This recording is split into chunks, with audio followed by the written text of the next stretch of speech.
Overcrowding, mandatory minimums, and privatization are all issues that have long plagued the prison system across the U.S. But another, perhaps less talked about issue is the inability of inmates to make a livable income while they're incarcerated. Buck Adams is a veteran, an entrepreneur, and a person who was formerly incarcerated before founding the organization Art for Redemption, which aims to help inmates by promoting the artwork they make while in prison. Colorado Edition's Alana Schreiber recently met up with Adams in Denver. They went to a gravel lot near 38th and Chestnut Place behind Blue Moon Brewery, where he showed his recently completed interactive mural that calls for prison reform and celebrates the artistic abilities of those who are incarcerated. Back in 2018, Buck Adams was making less than $10, not per hour or even per day, but per month. I created a yoga program and became a yoga teacher, and they gave me $7 a month for that.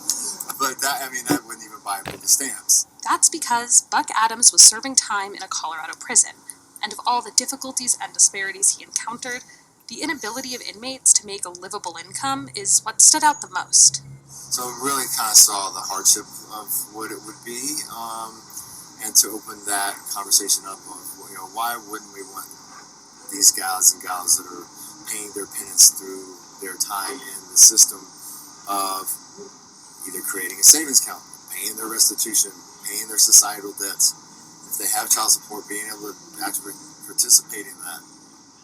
If it's broken apart a family, being able to not just be a constant drain on the family with phone calls and, putting $50 on someone's books every month so that they can get a jar of peanut butter and a pack of tuna so they don't have to eat what I would say is barely edible food. So, once Buck got out of the system after about a year and a half, the lifelong entrepreneur started the organization Art for Redemption. So our main mission, what we're trying to do is incite reform in other prison systems to allow inmates that are currently incarcerated to make money through their creativity, or, if you can use the prison sentence to teach something else and learn new skill sets or to have something else to fall back on, it would reduce recidivism rates greatly. And in order to draw attention to this mission, while expressing his own creativity, Buck created an interactive mural on Chestnut Street, next to the Blue Moon Brewery in the Rhino District of Denver. So the mural itself is a map of the United States with the Statue of Liberty running down the middle of it.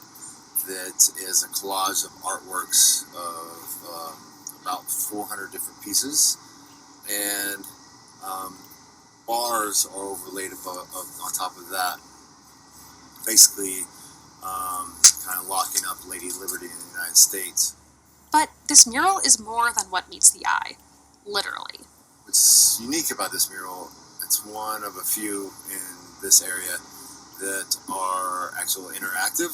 So there's a code that you need to, or an app that you need to download, and then it kind of scans like a code that's, I guess, to make it similar, like a Q code, but it's not a Q code, it's called a Zap code. And what that does is it starts to interact with your phone to an augmented reality piece. So the bars are actually made up of faces and self-portraits and names of all the artists that are in the artwork itself of the collage of Lady Liberty. And once you scan the artwork with your phone and the faces pop up on your screen, a video begins. The first aspect to the video that comes to life is you start to see the faces and self-portraits come to life inside the bars, and then it goes to a typewritten message of mass incarceration plus the mandatory sentencing plus the privatization of prisons equals the world's largest prison population, which we have in the United States now.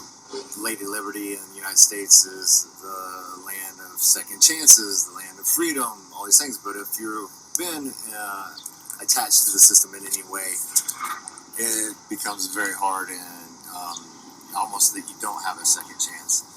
Buck sees art as more than just a method of expression. It's also a catalyst for conversation. Through the ages, I believe, art has always helped bridge the gap between different realities or different segments of humans to, open up the conversation that we're all human.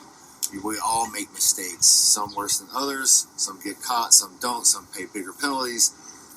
It's the forgiveness part that really comes down to why we're all human. And so being able to express oneself through art when you are looking for a way to do time.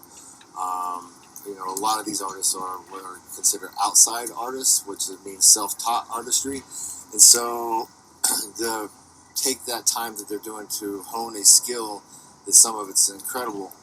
I think why wouldn't we celebrate that a little bit as far as humans all together, and try to make some of these changes on reform of not only mass incarceration and mandatory sentencing and privatization of prisons, but I think all that is we're seeing does not work. And it's a very broken system. So hopefully we can bridge the gap and open up some of those conversations and connect that we're all human. For Colorado Edition, I'm Alana Schreiber.